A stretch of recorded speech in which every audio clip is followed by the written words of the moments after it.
օրեր առաջ մեկ առիթի ես ծանոթացա մի պայծառ անձնավորության Կարինե Էլբակյանի հետ,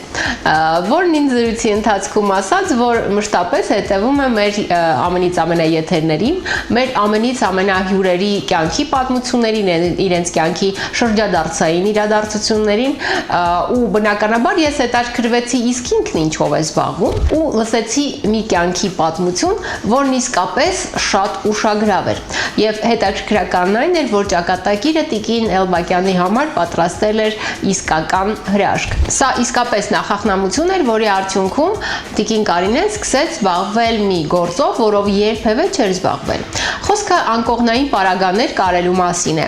ու հատկանշականն այն է, որ տիկին Էլբակյանը յուրաքանչյուր տարի մեջ ներ է դնում իր սերն ու հոգին, այնպես որ քնել տիկին Կարինեի ստեղծած անկողնային սպիտակեղենի մեջ ենթադրում է պարուրվել սիրո ու ներդաշնակության մեջ ու նոր օրը սկսել նոր լիցքերով դրական ու պոզիտիվ, պատրաստ նոր սխրագործությունների։ Եվ քանի որ մեր այսօրվա ամենից ամենաաստղային ճակատագրեր թեմային համահունչ էր տիկին Կարինե Էլբակյանի կյանքի պատմությունը, ուստի ես որոշեցի հյուրընկալել նրան մեր եթերում եւ ավելի քան վստահ եմ, որ շատ շատերը մեր այս հանդիպումից հետո մեծ հաճույքով կօգտվեն տիկին Կարինեի ստեղծած անկողնային սպիտակեղենից։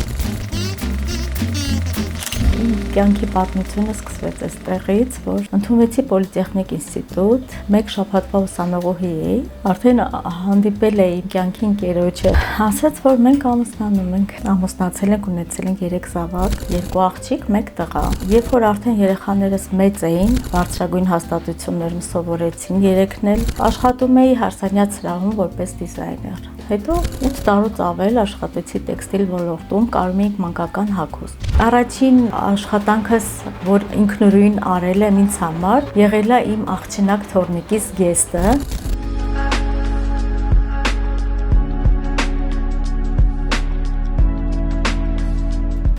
Հետո ոգեշնչվեցի, կարեցի թորնիկներիս համար անկողնային պարագաներ ու այդտեղից սկսեց իմ գործունեությունը, որոշեցի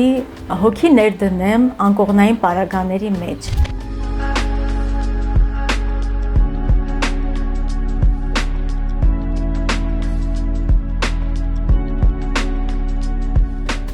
Ինձ ոգևորեցին իմ ընտանիքի անդամները, իմ ամուսինս, իմ զավակներս, բոլորը միահամուռ օգնեցին իմ նպատակներն իրականացնել։ Շնորհակալ եմ իմ ընտանիքին աջակցության համար, ամուսնուս, որ որակյալ կար ստանալու համար ընտրեցինք որակյալ մեքենաներ, եւ հարթակար, եւ մաքրակար, ու սկսեցինք աշխատել։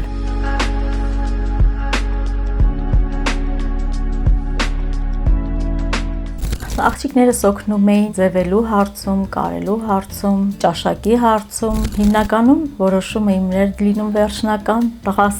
երաժշտական մասն էր ապահովում, որտեղ զբաղվում է դիջեյինգով, ու այսպես ստեղծվում էին հոլովակներս ու տեղադրում էինք էջ։